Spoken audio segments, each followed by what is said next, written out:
Kei ngā ahipua o ngā mātā waka taumaira ki te hui. Ko mihi ngā rangi tēnei e mihi atu nei kia koutou katoa. Welcome to the Hui, Maori current affairs for all New Zealanders. E taro ake nei. The race is on to ensure Maori aren't left behind when Tāmaki Makaurau reopens. Yeah, we're definitely in a race against time to increase vaccination rates for Māori. You know, we're behind. And that's because the system wasn't designed for us or with us.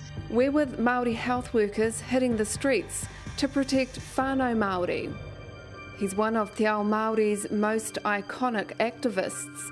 So what does Tamiiti make of the latest COVID protests? If you're not going to vaccinate, you can't come to my place. And so we had to put in place tikana and cover around that. Then a former soldier, burns survivor, and now a reo student. Oh, ko te whakariki, ko te whakariki. Ko te haerenga I roto I te rea Māori, e hara I te haerenga putu. You know, it's not a short journey, it's one for the entirety of your life. Damien Nepata talks about his new mission to reclaim te reo Māori.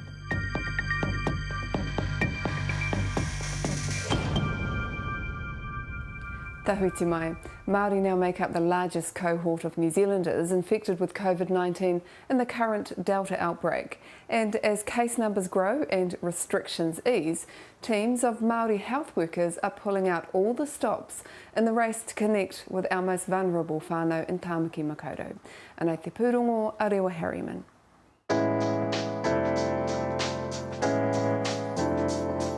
It's a small but mighty rōpū.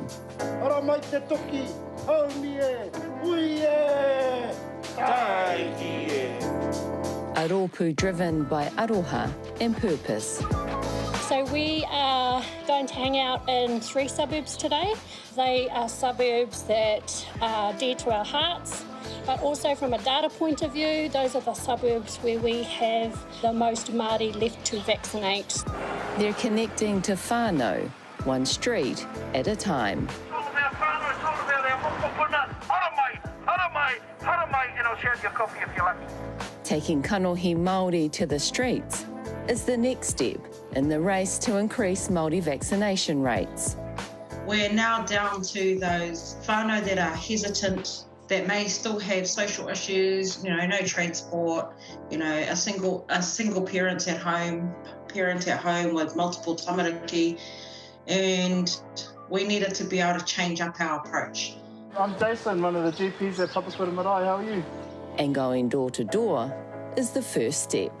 It's a long road, it's the hardest actually, but it is about building trusting relationships. Relationships are everything out here in our community, you know, and if people don't see you or if they don't know who you are, they're not going to come to your clinic. About encouraging whānau with the vaccination, is that something that you wanted to talk about? The Māori Strong team of doctors, clinicians, leaders and support staff hit the streets of Papakura, Manurewa and Māngere. So the focus of this kaupapa wasn't just on getting vaccinations, but really for us, we wanted to provide people with the opportunity to speak with a friendly Māori face, somebody that has good knowledge about the vaccination, but wasn't going to pressure people to just do it. So we worked with celebrities like Pio because he's a familiar, friendly face.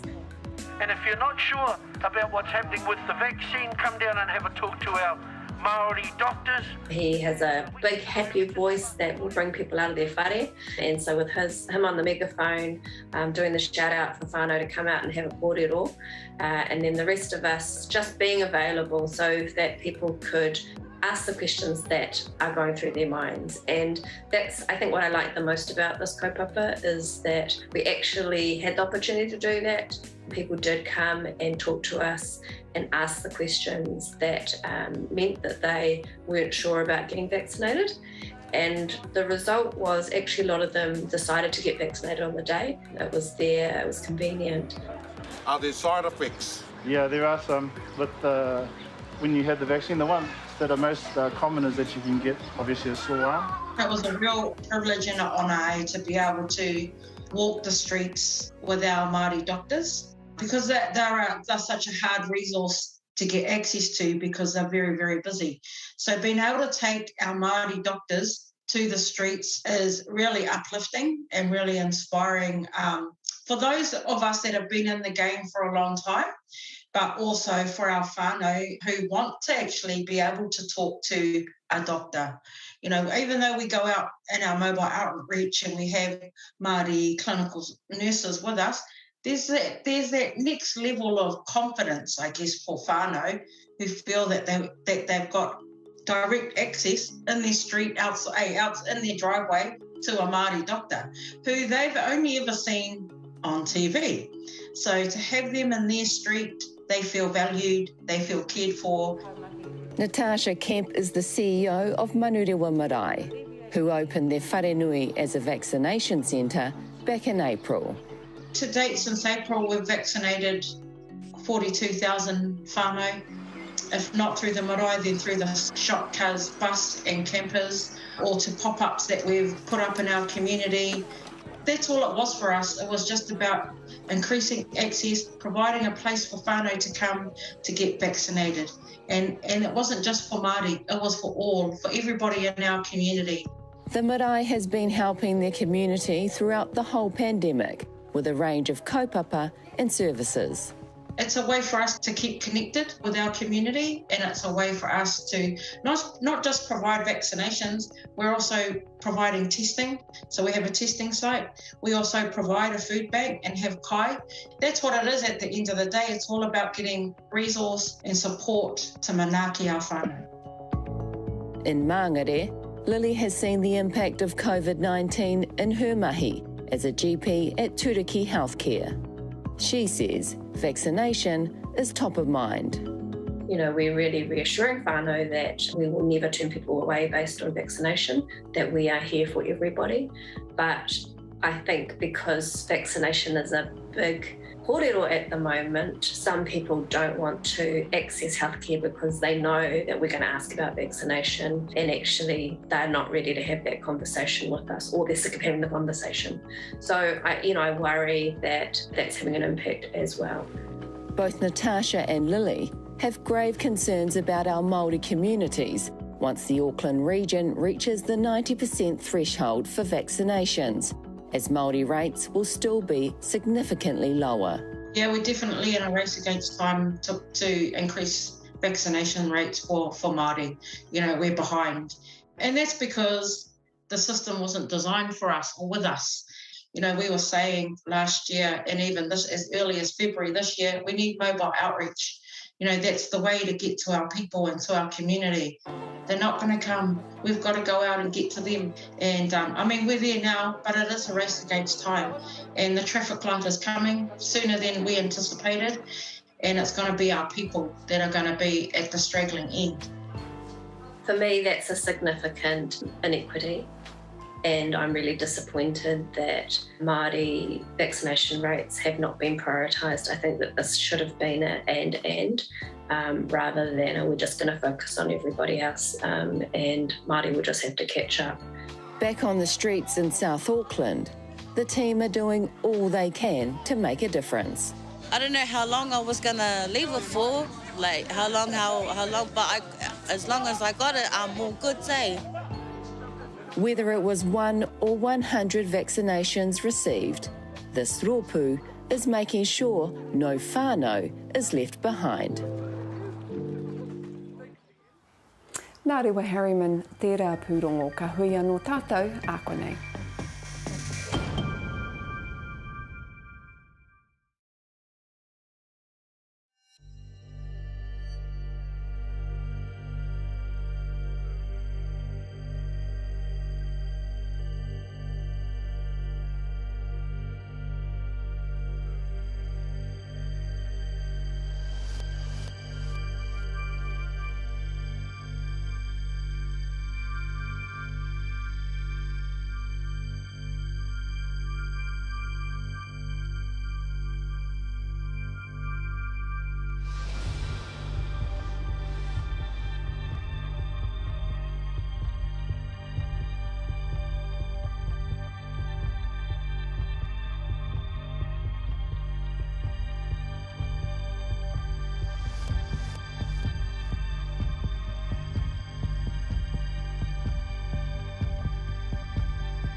Damien Nepata is a man who knows what it means to overcome obstacles.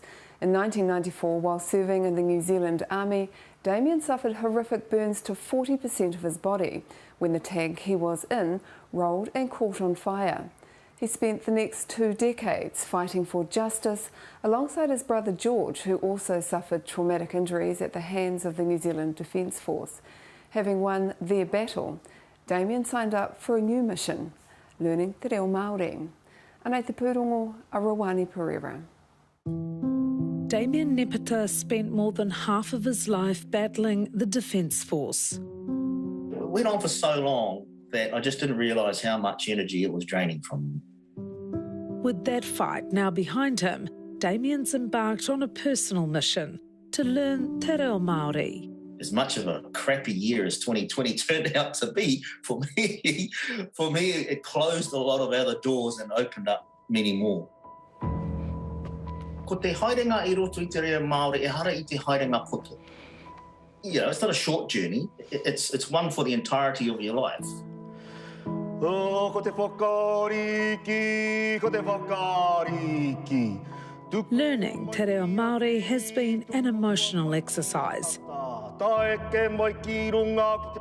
kind of brought in an element of pouritanga, because it sort of opened my eyes to actually how much of the old Māori that I've actually missed out on. It just laid a little bit heavy on the old heart. At 49, Damien's enrolled in the Rumaki Reo program at Te Wānanga Takiura in Tāmaki Makaurau. What was it like to go back to school and study again as a mature student? There are ups and downs in every journey that anybody takes, but this one, you know, this particular one, I'd like to say there's been more ups than there have been downs for people. From day one, there's kōrero around kotahitanga and manaaki and tautoko. So even when there are the downs, everyone in the classroom comes together to support that person. Being able to speak on the paipai at Matahiwi Marae has been his motivation to learn. It's been in the back of my mind for a long time, but I went home a couple of 3 years ago for the tangi of one of my nanny's brothers at Matahiwi Marae in Napier, and there were only 3 kaumātua e noho ana I runga I te paipai tapu I te taha o te tangata whenua. And that, for me, that it was real. I'd been hearing about how, you know, the amount of speakers have been diminishing on the marae, and I've seen that. But I think for me, that really brought it home. And of course, whilst I was there, people were telling me, oh, you know, it's your time, you know, the whānau were kind of, you've got to be thinking about getting up on the paipai and paipai tapu and things like that. Mum's parents and dad's parents, they were both native speakers of te reo. The only time I will ever hear them speaking te reo was when they sent me to bed and they were sitting in the kitchen having supper. Throughout the entirety of the rest of the day, they'd speak English. And when I reflect on that now, I was like, man, I could have learned so much from them if I'd have just insisted, because I was taking reo lessons at school while I was there in the 5th form.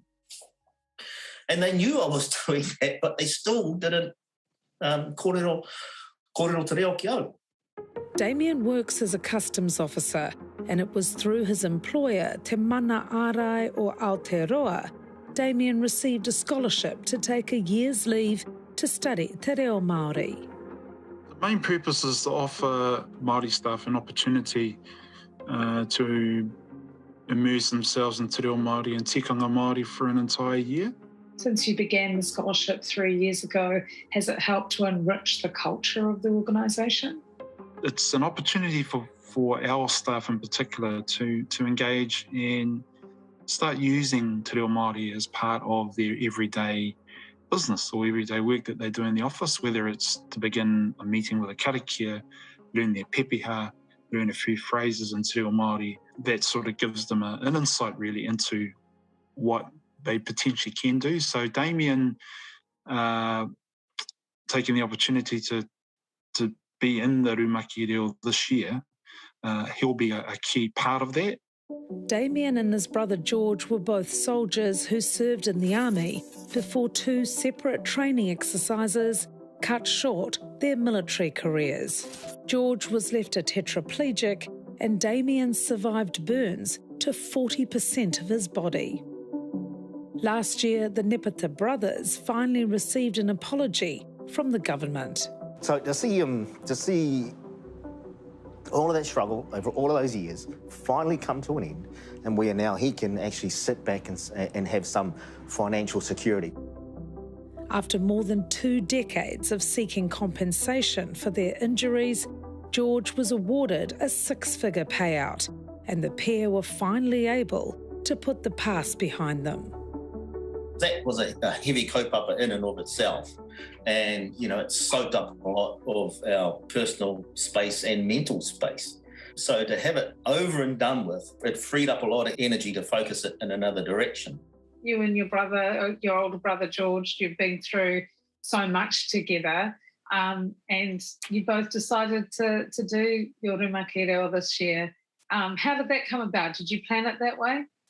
No, it was just totally coincidental. When I heard that I'd succeeded in it, you know, I gave George a ring and let him know what was going on. And he just mentioned, he signed up at Te Wānanga Aotearoa for an immersion type course down there, a rumaki type course down there. So it's, that's awesome. It might have been our ancestors speaking to us in some way or another, I guess. But it was not planned, and it's been great that we've been able to go through the journey together. And that journey has been made harder because of the Delta outbreak. Yeah, we went into lockdown about 2 or 3 days before we were due to go to the Koroneiana, and like everybody was literally looking forward to that, and then lockdown.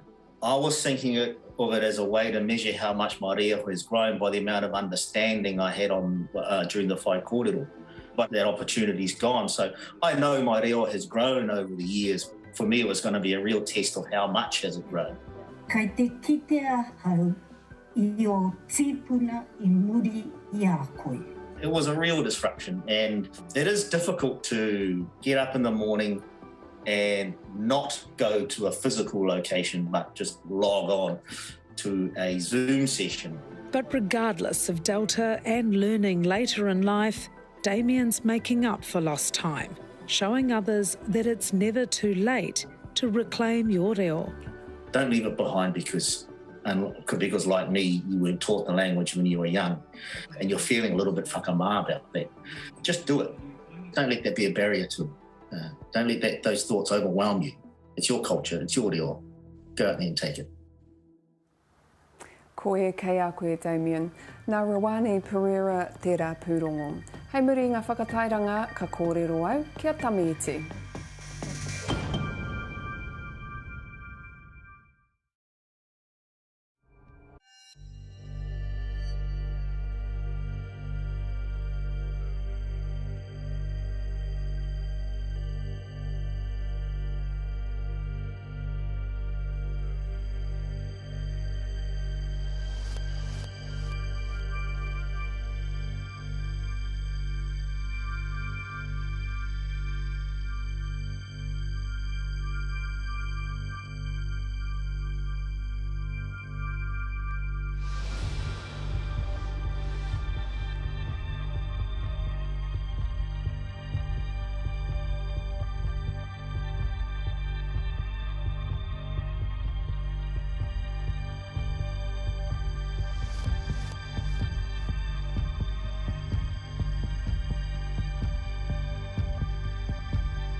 Auraki mai anō.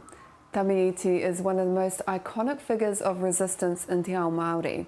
An artist, activist and advocate for Māori rights, Tami has been at the forefront of many a protest movement. I asked Tami about his views about the use of Māori resistance symbols by those opposing vaccines. Kia tahurea ki tātou. We've seen protests challenging the government around the COVID mandating, Māori standing side by those inciting hatred, all under the upside down he whakaputanga. What do you make of it all? Yeah, it seems very crazy time. I think I've been having a lot of debate with these people, and trying to teach them how to breathe. There's a breathing exercise because it's trying to convince people that this is a health issue. You can't mix it. So they seem to be a mix of madness of you. And so you got people who claim to be, we want our freedom. So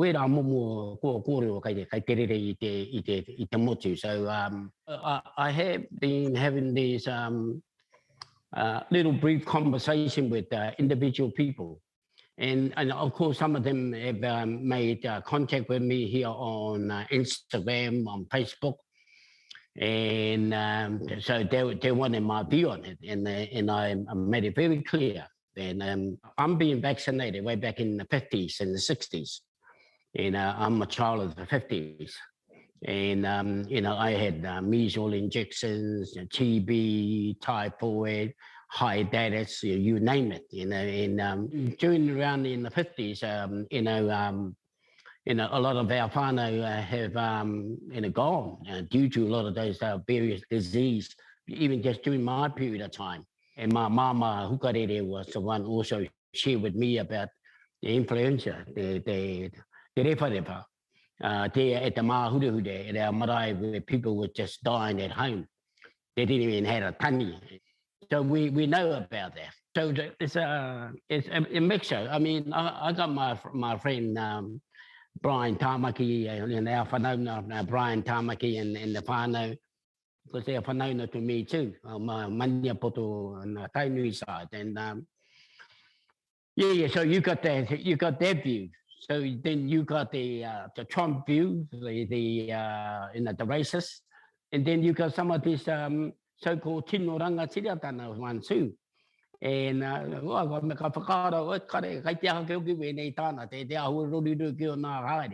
everybody entitled to have a view. They're entitled to. I'm not saying we're right or wrong, but they have a view. But I had a debate with one of my whanauna, where my very close friend of mine in Waikato, and the first thing he called me and he said, "Tommy, have you got the jab?" "Yep." "And you got the second one?" "Well, I'm going there soon." "Don't do it." So they're yelling out like that, and they say, "Bro, I'm gonna do it." Yeah, and I'm telling you this too, bro. If you're not gonna vaccinate, you can't come to my place in the Hokwe. Anybody else like you. And so we had to put in place tikana and cover around that, and in their view. So we had to put that across. And yes, we will have to put a and I think more important for me is this is what we're going to do, rather than I'm going to spend my time having these huge debates. Tēnā koe, I can see the beautiful pieces of art behind you there, and I know that you've just opened a new silent auction. He rongoa ki roto I te mahi toi mōu. Is it a healing thing for you?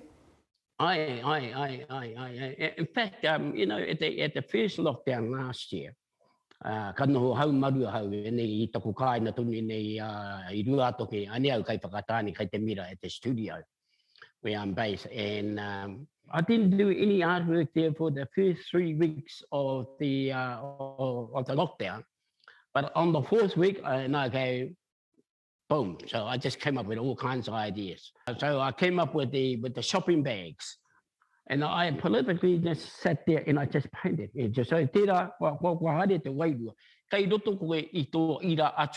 so you become the co-creator.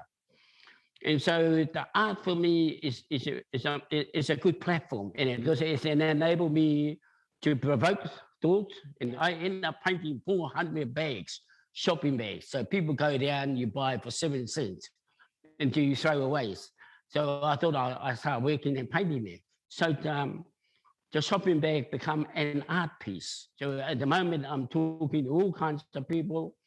I have a big audience there in Australia, Sydney, Brisbane, and over in London. I do have a handful of people in Asia. I even have another handful of people over in Yugoslavia. So I did a uruta thing to provoke people to have a conversation using art. And I think as art, Mahitoi is a really great platform for us to provoke some thoughts, some whakaaro, and engage with people in their way. I do have a silent auction, and so I put it out 4 weeks at a time. And so we're just checking it out. We don't know if it works or not, but people are engaging. And so we're just experimenting in the way that we deliver. And I got to work. And I think this is where I'm going to be for the next 10 years. So the only other business that I do, a couple of other things. Last year, I ended up talking to the police college. I did 3 sessions, one on Zoom with the police college. Just having those conversations, how not to be an asshole, and having those sort of kind of cordial. So other than that, I'm doing those little bits, but 90% of my life here. Kia ora, ka nui tēnā kia kaha ki roto i o mahi katoa. E mihi ana te ngākau ki a koe mō ēnei kōrero. Nohoro mai rā. Kia ora. Ka pai. Ai. Ko tami e ti tērā. Ka tira, hei whakakapi i tā tātou hui, anei te waiata te iho ngā Billie Jean rawa ko Aja. Nohoro mai rā. Koia mai rā, taku manawa. Urai nai te ahunga. Kutere mai te awa o atua. Koia ko taku ha. Minaia te uha kia ita ko tōku mana. Tita mahi a te wairua. Fita mai tōku tina nā kua. Ko koe, koia tu te reo te rahi e. Tau patu a koto awe ngā potuhi mare kura.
he mea tautoko. Tokona te manga. Kai pāho.